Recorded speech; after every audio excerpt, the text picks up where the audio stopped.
My name is János Kelemen, I am from Brașov, and I am the owner of Dragonfly Gardens Urban Glamping.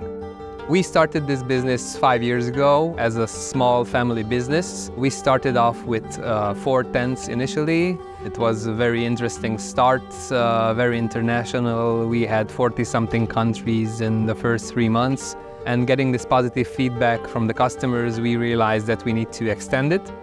So the second year we've extended this whole project from 4 tents to 6, and then during the way to 10 tents. So in the next 2 years we kept growing and growing, and this moment we have 10 glamping tents and 5 glamping wagons. This one, as I said, is for the couples. So inside we have a queen-size bed, so I think it's a really romantic setup for couples. This is a canvas-covered wagon, so basically it's a tent that looks like a wagon. In the interior, we have double bunk beds. This is mainly for families. It can accommodate 5, even 6 people, talking 2 adults and 3, 4 kids. And then some basic furniture, 2 chairs, a table, and the heater, which is electrical, to keep our customers warm even in the nights when it's more chilly.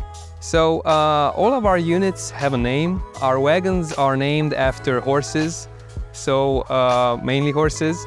So that one is Dapple, which is Sancho Panza's mule.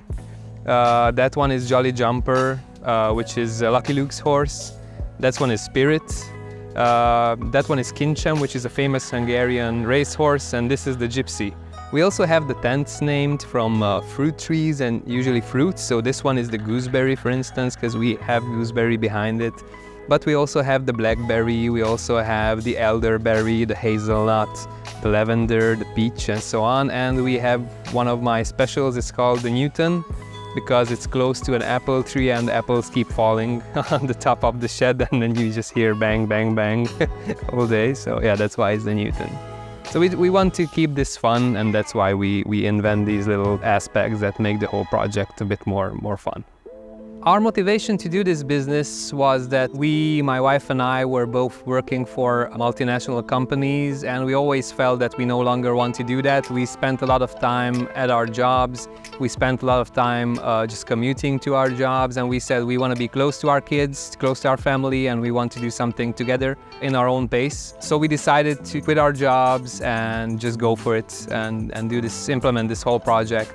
It was really a leap of faith, so we didn't know at that time glamping was a totally new industry for Romania. We were in the city and this was even more unusual. We didn't know what the reaction was, but we were just confident that it's going to work. So we just did it.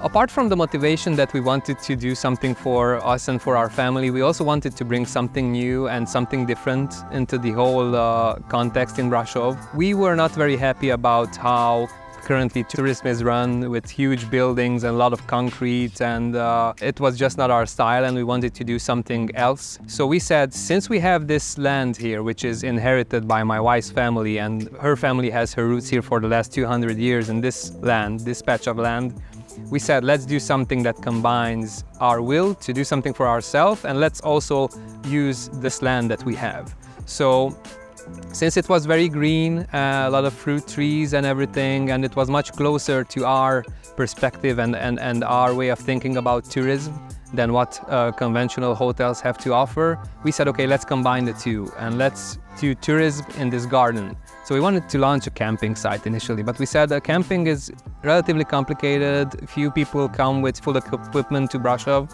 So let's think of something else, and we reinvented glamping. So we added a few tents into our garden without our garden having to suffer.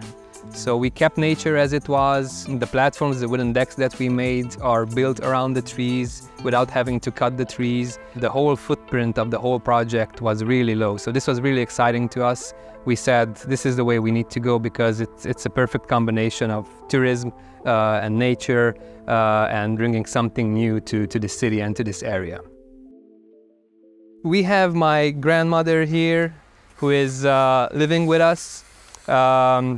She's going to turn 90 this year, but we also have my wife's 2 grandmothers living here with us. So actually we're a 4th generation family living here, which is really cool because My kids have a lot to. It's very beneficial for our children also to live so close to grandmothers and grandparents, and they learn a lot, and they will value family and see the strength in family.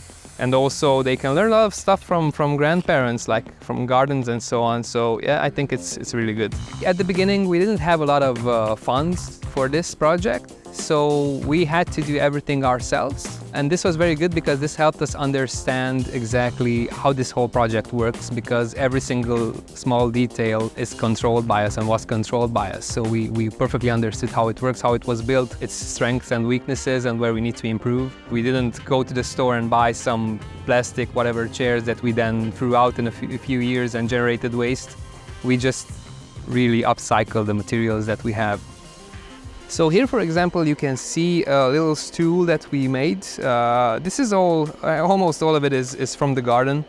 We had an old cherry tree stump, and we needed something like 20 chairs and stools. It cost a lot of money when you put it on paper, and we said, okay, it's too much, it's stupid to give that much money for some stools and chairs.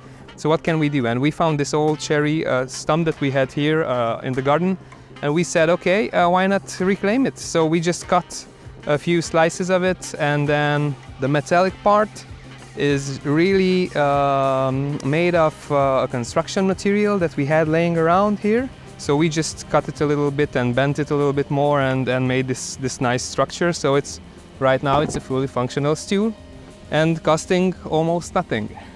The gas boiler and the water heater are both reclaimed. Someone wanted to throw them out, so we said, okay, we can fix them.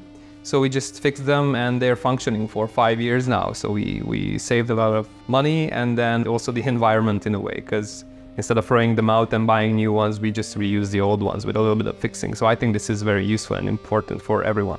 Everyone should do this. So here we have a vegetable garden that is basically part of our glamping site. I really like that it's in the middle of the glamping, so everyone who goes nearby, they can see how grandmother is doing work here. And yes, I think it's very inspiring for a lot of tourists. This is a bio garden. Unfortunately, it is not big enough so that we use what we make here in the kitchen. But we have a lot of fruit trees, as you can see, and a lot of fruits are served in breakfast time in the kitchen. So yeah, we try to use what we have and share it with our guests.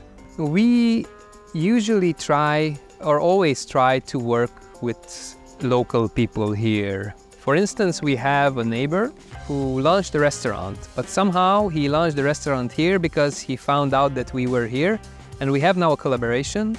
They are offering the breakfast for our customers, and we are sending customers to them, and this is beneficial for everyone because our customers are happy that they have a place to eat, very high quality foods, and very close to our location. This is very good for the customer, and this is also very good for the small restaurant, who is now boosted because they have much more tourists that they would otherwise have.